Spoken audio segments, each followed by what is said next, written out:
Thank you for coming to our first career conference.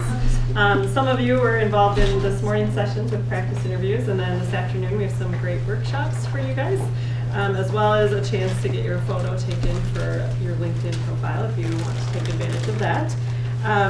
So just to give you kind of a quick rundown of the schedule for this afternoon, we're going to start with an interviewing workshop presented by Tarita Johnson, the Director of Career Development. After that, Dee Dee Honor from Calvin's HR is going to be talking about building your personal brand and social media. And then Carmelita Waller from Meyer will be talking about job and internship searching. And then after that, or even kind of during the last session, you'll have an opportunity to get your photo taken for your LinkedIn profile. So if you guys could welcome Tarita, again, the Director of Career Development, to talk about interviewing. So how is everybody doing today? Good. I'm going to try not to move so that I can be engaged, and we are recording this, but we're so appreciative to have you come here. I like to consider myself a second semester freshman. I have been here since August of 2015. I most recently came from Meyer, where I managed the corporate recruiting and did a lot of recruiting. Prior to that, I worked at KeyBank and managed the college recruiting. So I have been to many colleges and universities, and you'll meet my colleague from both KeyBank and Meyer, and we have recruited all over the place looking for talent such as yourself. So we hope that this will be impactful for you. If you need me to stop or if you have questions, I will give you an opportunity to ask those questions in the end. So let's get started. I find my clicker here. Oh, I want to go back. 1 second here. So I do want to start off, with scripture and let you guys know that the Lord has a plan for you. So whether it's an open door or a closed door, I always get ecstatic when a door closes because I know that it wasn't meant for me to walk through that. And I want you to keep that in mind as we talk about interviewing today. So I thought this would be fun to show you some interesting statistics from the 2015 graduates. There were 805 graduates, and of that, 652 reported to us where they are. 478 are professionally employed, and this is just from 2015. 163 are in graduate schools. 44 reside outside of the U.S., and that's a high number there, but 597 are in the U.S. Are any of the statistics shocking to you? No? All right, well, let's roll right into the agenda. So today we're going to talk about types of interviews, interview questions, interview preparation. Behavioral-based interviewing is what I'm going to spend the most time on today because I think if you can do a behavioral-based interview well, you can interview for anything.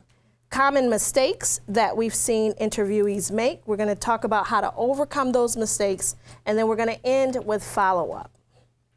So let's get started.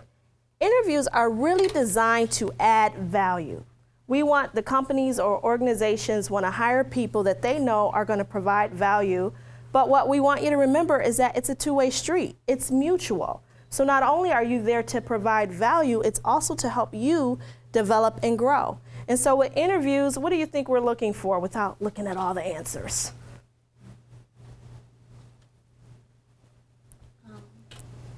Good work skills. Good work skills. We want to see your skills, your experiences. What else? Level of preparation. Level of preparation. What could that tell an interviewer? It would show that you're dedicated, you take time to consider what could come up. Absolutely. Yeah. How determined you are, how hopeful you are for the position. Absolutely, because those skills can transcend into the job. We also want to see if you're a fit. So oftentimes, many recruiters will tell you, you can find people that have all of the skills necessary to do the job. Just because a person has the skills necessary to do the job doesn't mean that they're necessarily a fit for that culture or that organization. How many of you are looking for internship, maybe graduate school or full-time job. So let's start with a job, whether it's internship. Anybody? Okay. What about full-time job and then graduate school? Because I'm going to address this from I have even done interviews personally for graduate school, so I'm going to talk about that too. And this all applies for any type of interviewing. You want to make sure that just like you pick Calvin College, that you pick the right institution that is a fit, even though you have the academics to go to these schools. Let's talk about interview format. Phone is a very popular way to do interviews. How many of you have had a phone interview before? Okay, what were some of the impressions? In what sense? How did you feel about a phone interview?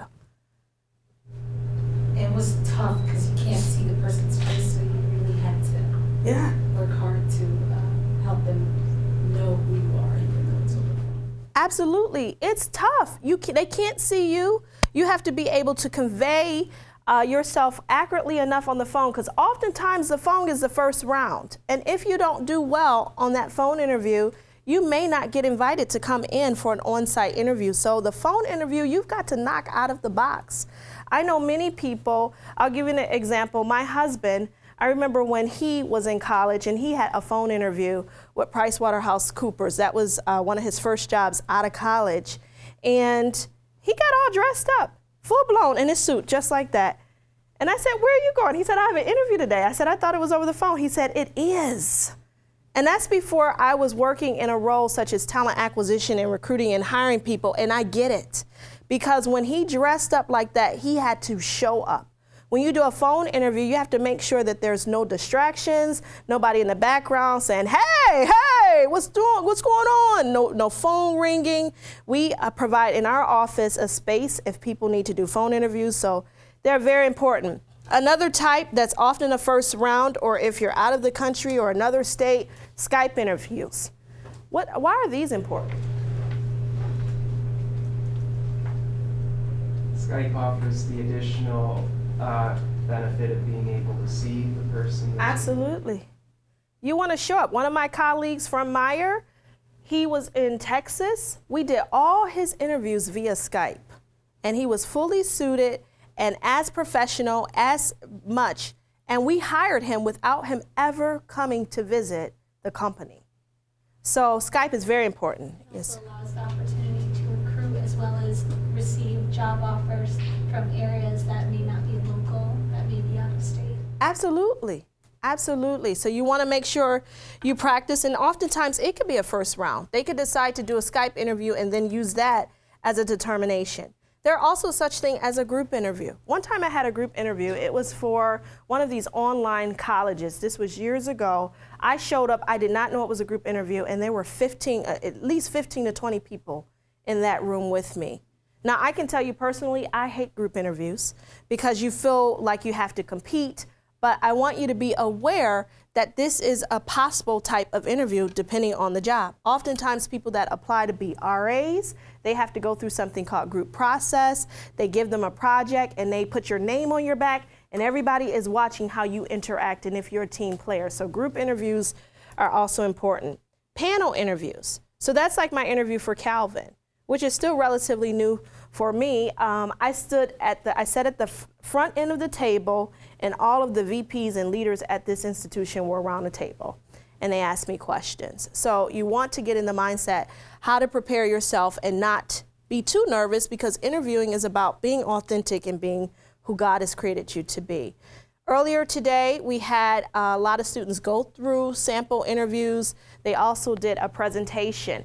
I know Amway for a fact, if you get invited to do their first round interview on site, you're asked to do a presentation about yourself. And so that's another form of interviewing that you want to be aware of and prepared for. Assessment or portfolio. This depends on industry. It could depend on graduate school. They could ask you not just for your resume or your CV, they could ask for maybe it's an art portfolio, maybe it's a writing sample, or it could be an assessment. So maybe they ask for an Excel. You have to take an Excel assessment. We did that for industrial engineers at Meyer. Or maybe to even get into the company, like Kellogg, for instance. Before you even get an interview at Kellogg, you have to do an assessment that's a bunch of word problems, math problems, logic problems. So I do want you to be aware of that. When doing the interviews, it could be multiple rounds. So let's say you have a first round that's over the phone or a Skype interview, and let's say you do great. Then you come into the office, and let's say you have 3 back-to-back 30-minute interviews, and then maybe you go to lunch. Or you could go to lunch and you could go with the team, and it's not per se an interview, but you're going to lunch on that interview day. What do you think they're asking after you get done with that lunch? Even if it's casual, even if it's going with people that are your peers. How did you enjoy spending time with those people? Yeah. Or how did you get along with those people you were with? Absolutely. I want you to remember that you are always interviewing. So today, this morning, we had all of these employers here. If you're a recruiter, if you're in this business, you are always looking for talent. And I can tell you many of them made comments about the candidates. And because some of you have come consistently to different events, I had a whole conversation about this young lady here with Amway. So what kind of opportunities do you have? Many people kept you over and talked about you. I'm talking about you. So you probably will walk out of here today with some prospects. So you are always interviewing. When you go to a career fair, when you are doing a mock, whenever you engage with employers or people of that team, I want you to get in the mindset that you are always interviewing. Types of interview questions, open-ended. Those are those basic questions. We'll get into that. It could be background questions. Those may be the questions about your experiences, what you put on a resume. Situational are those hypothetical questions. So if you got into this position and you had to deal with a disruptive client, how will you handle it? That's a situational question, and we will spend a lot of time doing the behavioral. So some of these, tell me about yourself. Now I will tell you, I hate this question. I will not ask this if I'm interviewing, but everybody will ask you this. So whether you're going to graduate school or other interviews, they're gonna ask you, tell me about yourself. And this is one of those questions where we don't wanna hear your whole life story. It's your professional background. It is that elevator pitch. Hello, my name is Tarita Johnson. I am a student at Calvin College. I'm in my junior year. I'm a psychology major. Currently, I'm interning at X. I am very interested in this opportunity because, very quick, not that I have 5 brothers and sisters, all of those things. You want to keep it professional. Why are you interested in this graduate school? Why are you interested in this company? That you've got to know. Everybody will ask that. Where do you want to be geographically? Why do you think they would ask that? Anybody? Excuse me. They may be looking for someone who's willing to transfer to different locations or being willing to travel. Absolutely. That's important to a good fit for the job. Yes, I'm going to teach you today how to make sure you research that company for those reasons. What's your name? Tiffany. Giving great answers. I can tell she's interviewed a lot before. Because this is true. So if you say, let's say the company is headquartered in Grand Rapids and the opportunity is in Grand Rapids, and you tell them you want to be in New York, forget it. You have just lost that job. What are your strengths? You got to know this. You got to pick 3 concrete strengths that you can be able to deliver and examples of those strengths. What are your areas of growth or weaknesses? I don't like to say weaknesses, but many people will. Why should we hire you? And describe a time when is a behavioral question. So let's get into interview prep. Before the interview, you need to apply on the company or the school website. That is standard. Everybody needs you in their applicant tracking system, so you have to do that. Schedule a practice interview with career development. Do not go into interview code. If you've got the opportunity to come in here and sit with a career coach that can really evaluate you and help you, tell you things that you're doing that's going to help you improve, you want to do that. Research the organization or school. So remember I said interviewing is mutual. You need to know their mission. You need to know their values. Are there articles about this school? Are there articles about the company? What's the industry news? What's the products they serve? Who are the clients? You know, what type of student goes to this school? These are things that are so important to know because it is mutual and you don't want to end up somewhere where it's not a great fit for you either, and vice versa. The website. I will tell you, in many, many interviews, I've been very impressed with people that would come and say, oh, I've looked you up on LinkedIn. Now, it can feel kind of stalkerish, but I will tell you it's also really impressive when they say, oh, I see that you've worked at X, Y, and Z. I'm very interested. It gives you a great way to ask questions of that interviewer later on. Big, big thing I have here at the bottom. If you know that Calvin people are everywhere, do not underestimate the power of a Calvin alum. So if you know that there's Calvin alums, you can look everybody up on LinkedIn or Google. We have a system here right on campus called Unite. You can find out where they've gone to graduate school, where they work. If you know you've got to interview someplace or are trying to go to that school or interview at the school or the company, you should reach out to a Calvin alum because Calvin people want to help Calvin people for the most part. Utilize the recruiter. So before the interview, this is your opportunity to find out what type of interview. So remember I asked if it was open-ended questions, behavioral, situation. You should ask this. What's the length? What's the number of rounds? Is there a first round? Is there an on-site round? The more you know, the better. What's the location? Don't automatically assume. We had a student last semester who came into our office, and thank God he did, because he was invited to interview somewhere and he thought they were coming right on campus. Lo and behold, we told him it is actually not in our office. You need to go to the company site. So you want to get all of those things down. And what's the decision timeline? You don't want to be on the hook. So are they looking to hire somebody 3 months down the road, 6 months down the road? You want to know that. Review your resume or your curriculum vitae in alignment with the job description. The most frustrating thing for recruiters is if you don't know your own resume. And I have been in interviews where people have said, oh, let me see. And they're asking me to see their own resume. That's a problem. You know you best. So you want to make sure you know it, but in alignment with that school or with that job description. Know why and be able to articulate. How does the company's position match with your skills and ability? And big, and I'm going to spend some time here to prepare questions. When you get to the end of the interview and they say, oh, do you have any questions? And you say, nope, not at all. That shows that you are not interested. But when you engage them, that shows you're very interested.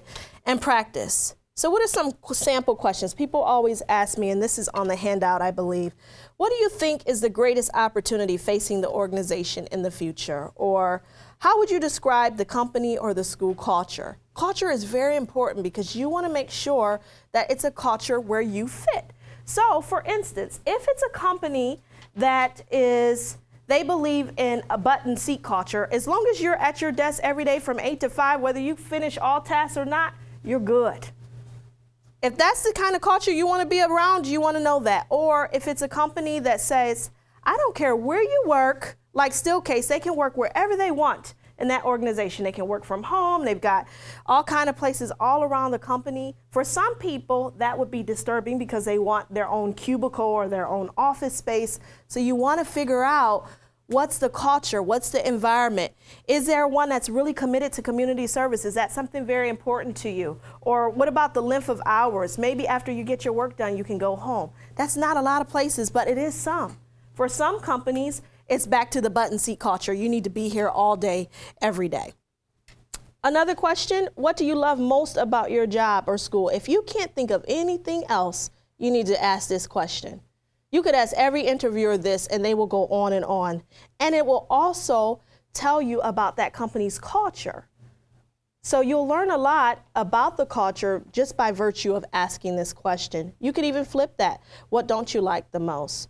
What are qualities that makes employees or students successful? And take notes. You want to know if I get this job or if I get in this school, what's going to make me successful? So on the interview day, you want to dress professionally. You want to arrive early, but not too early. So if your interview starts at 2 o'clock, you don't want to be there at 1 o'clock. That's a bad look. You know, you're overeager. But 15 minutes before, even if you do get there an hour early, you sit out in your car and you pray, read your word, and then you go in there. You leave your cell phone in the car. Even the buzzing is distracting. You want to have a portfolio, so you want to have professional copies of your resume, and you want to have an additional page that's just references in case the HR department asks you that, or you may need it down the road for the application, but it's good to have. I wouldn't give it unless they ask for it. Greet everyone with a firm handshake. So from this morning, one of the employers told us that everybody that they interviewed gave them a weak handshake. She said, maybe you need to practice with people. So if I'm giving you like a wet noodle, I'm sweaty and I'm like, this is like, I don't even want to touch you. That's not appropriate. So if I give a handshake, I want it to be firm. I'm looking in your eye and I'm showing interest. But if I'm kind of weak, it makes me, what? Do they think I have cooties? What's the problem? So give a firm handshake. When you go to interview, we did interviews a few weeks back and we had one candidate, when he came in, he went around the table and shook everybody's hand and looked everybody in the eye. These are things that are so important. When you're interviewing, you don't want to get focused in on, let's say it's a panel interview. And let's say you just naturally relate with Carmelita because she has a friendly face. So every question, I'm just going to look at her. That's going to stamp you out. You want to look at everybody on that panel, and you want to make sure when you go to that company, everybody is important. That's God's kingdom. From the cleaning person, because believe me, they know a lot of things, and oftentimes they're cleaning the executive offices and can tell you, this person was rude to me. You treat everybody, regardless of level, the same. Maintain good eye contact, even if you're nervous. Now, I don't want to have a stare down, because that's going to get weird. And that's happened before, where I'm just staring at somebody, they just staring the whole time, and interviewers are like, whoa. You know, but I want to maintain appropriate eye contact. I'm looking at people, I'm engaging. This is the tips before you even get to the questions or while you're doing the questions, the nonverbals that are important. This slide came off of somewhere, myjobhelper.com. I thought this was really great about interview attire. You don't want to wear no heavy cologne or perfume because somebody might have allergies. You don't want your dress to distract from you. So you want to be very professional like these two. Unless you're working for a company, they say, well, we wear jeans.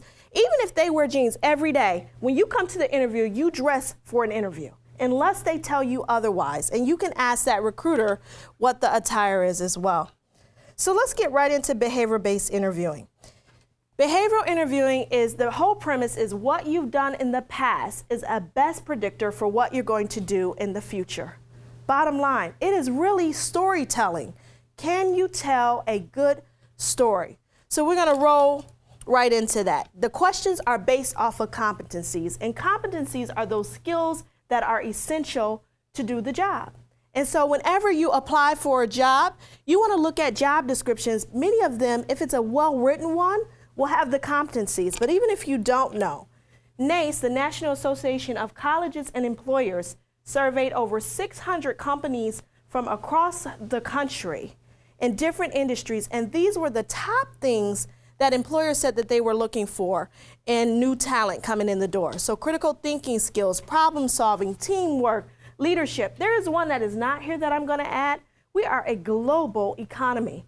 So cultural competence is so important as well. Pretty much, behavioral questions are based off of a competency. So for instance, if I was to pick teamwork and I was to say, tell me about a time when you were on a dysfunctional team and how you handled that situation. I am basing that off of a competency because I want to see if you're a team player, because that is one of the critical skills that's necessary to do the job. Very, very important. So these questions all start like this. Tell me about a time when. Describe a time when. Give me a specific example of when. Remember, I told you it is storytelling. You're basically providing a story and very concrete, specific examples. So how do we base these? I want you to remember the acronym STAR. Everybody say STAR. STAR. Situation. Say it. Situation. Or task. Task. The action. Action. And result. When you get these questions, describe a time when you want to follow up with a perfect star. So you want to give them the very exact specific situation. So for instance, if I asked about that teamwork question again, I don't want to hear, well, let me tell you about a time when my group, we. I don't really care what we did. I want to know what you did specifically, not a hypothetical. So if they ask, well, give me a time when you had to balance multiple projects at once, they're looking to see if you can prioritize, if you can manage your time. So if I say, oh, well, every time I have a lot to do, I'm a list person. I write everything down on a list and I really get pleasure from checking everything off. What's wrong with that response? It's general. It's too general. It's too hypothetical. So basically, you want to say, well, let me tell you about a time. I had 3 exams. I also had to go to the career conference and prepare for a mock interview. Let me tell you what I did. So you give the situation or the task. You give the action you took and you give the end result. Always bring it home. You want a home run in these interviews. I promise you, if you can do this, even if it's not a behavioral question, even if it's a general question, if you could give examples, remember this, examples sell, facts tell. You want to give examples from your experiences. Now, I have college students tell me, I don't really have any experience. Yes, you do. You have many experiences from the extracurricular activities, from your classes, from projects. You have a lot of experiences. And I will tell you, Carmelita today at lunch gave a really good example to a student or told her something that she could do to come up with these. She said, whenever you're in a class project or whenever you're doing something major, always carry a notebook. Now, we say a notebook because that's old school. So if you have your phone or your iPad or your OneNote or whatever you use, Evernote, whenever you have a situation and something happens, you write it down so you have an example. And before an interview, you may have a whole list of examples. She gave that today, and I thought that is brilliant. Because oftentimes students will say, I can't think of anything, and you have many things. Be specific, like I said, stay away from hypotheticals.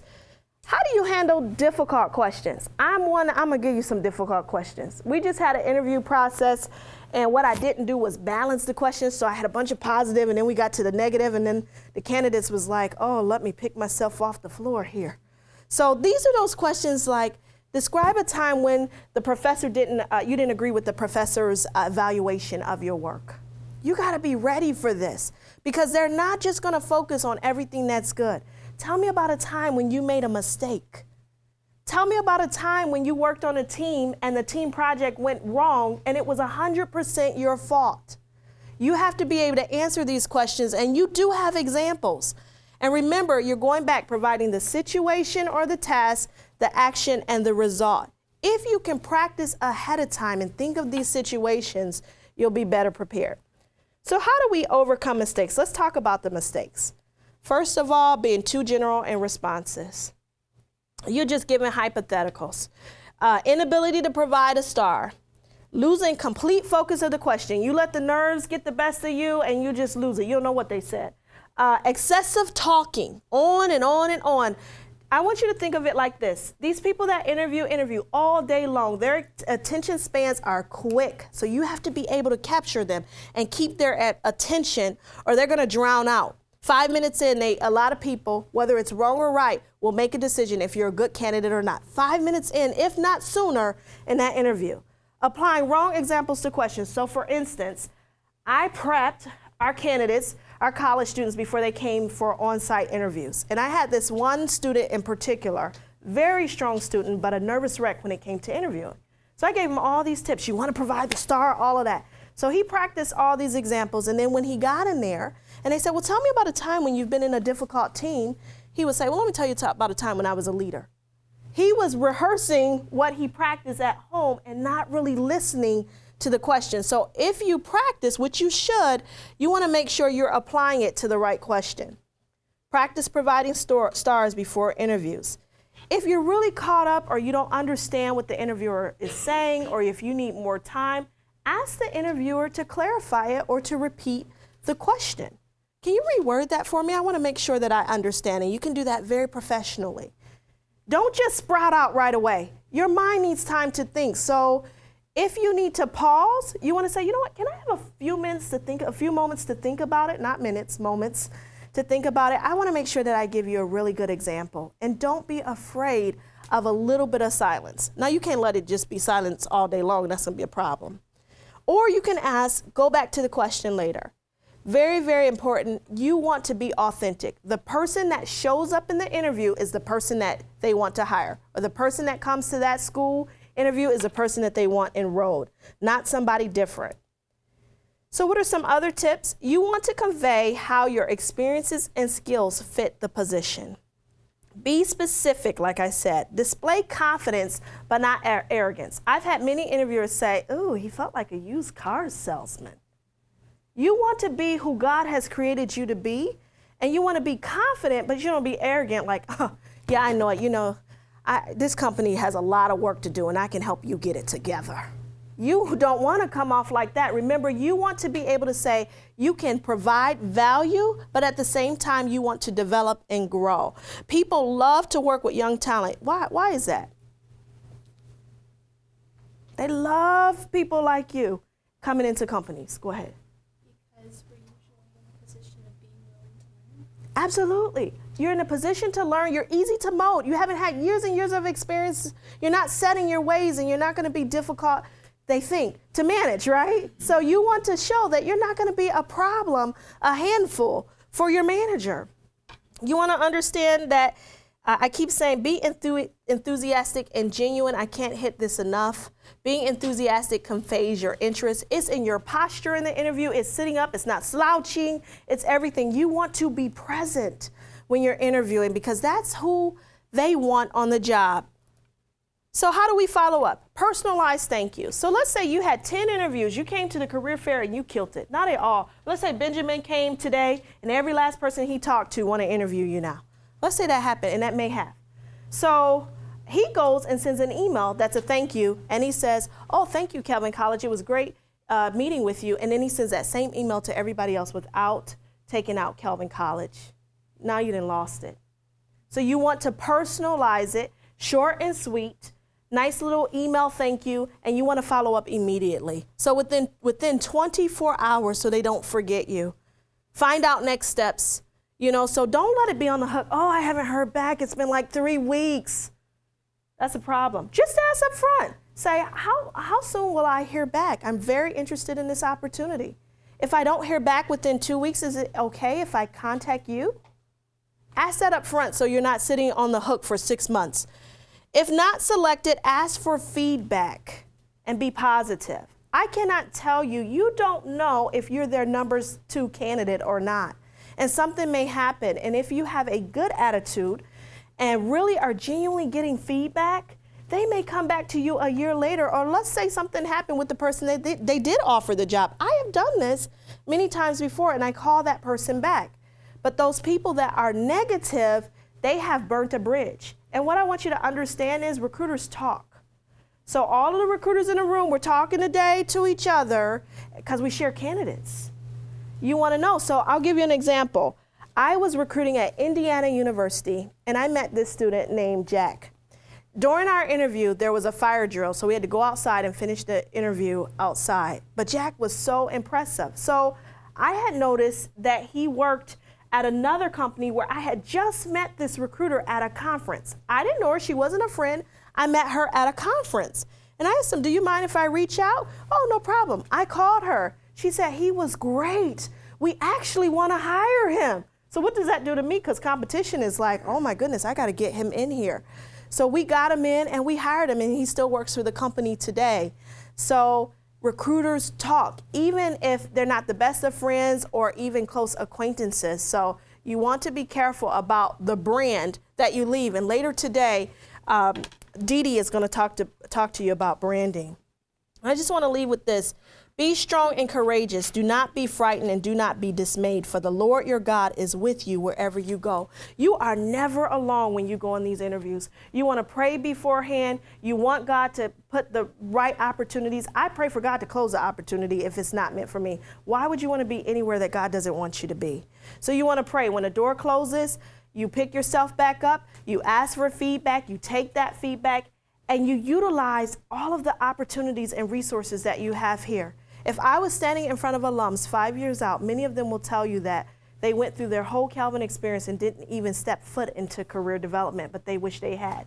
Because on the outside, the services that we're providing are a lot of money. How many times do you have, like today, employers that give up their work days to come in here and interview and give you real world critique like it's the real thing? And these are people that do that every day. So take advantage. Come in our office. There are a lot of resources. It is never too soon. Any questions? Okay. For the interview follow-up, do you see the personalized thank you and find out the next steps and all of that in one mail? No. So the thank you is after the interview on site. When they say, do you have any questions? After you've asked all those other questions, you're going to say, well, when should I expect to hear back? You know, right in person, right while you have them engaged. Is it also good to ask for feedback from an interview when you do get hired for a job? I think so, because maybe you want to keep that. Now, a lot of people don't do that, but it can't hurt. They'll just think you're a star. And that feedback may help you, because I'll tell you, as I'm interviewing people and they go through the interview process, I'm also writing down what areas they can grow in so that I can create a development plan for when we hire them. So, yes. Other questions? What do we do about the fact that this early in our careers, we may not necessarily know where we want to be in 5 or 10 years, and the reason we're applying in the first place is because we need practical experience to sound out where we should be heading. You say that, just like you did. Say, you know what, I want to be somewhere where I can add, I want to be here because I'd like to add value, develop and grow, because I want to see where my career can lead me. It's okay. Be honest. Other questions? Is this helpful or? Okay. We want you to practice and we want you to succeed. And we will give you opportunities to practice, but you have to come to our office, whether it's a mock interview, even if you want to practice a presentation and prepare one for us. We'd be willing to sit and give you critique on that too, even if it's not in a structured format like it was today, because it is so important. Because when you go out to these companies, some of them don't come to Calvin, not because you're not great students, but because of the size of the school. So they may go to a Grand Valley, they may go to U of M or Michigan State because they figure they can get the biggest bang for their buck. Those are great institutions too. However, you have to stand up when you go to interview. So if we're shy and humble because we think being a Christian doesn't mean that I toot my own horn, but I'm competing against students from these other schools, I put myself at a disadvantage because that's what these companies are doing. Now I have a little trick. Did you see all those companies that I put in that slide? That is from our 2015, thank you, Beth, for compiling our graduate report of where students at Calvin that graduated in 2015 work or go to school. So there was some phenomenal opportunities in there. United Nations, there was Stillcase, there was even Calvin's in the end here, Vanderbilt University, Georgetown. So I want you to get really excited about where your Calvin people are. And this is recent. Google all of this year where students went that graduated 2015 are working at these places or going at these places today. So if you're interested in any of these companies or organizations or institutions, you know that you already have a pool of people to reach out to. All right. Thank you.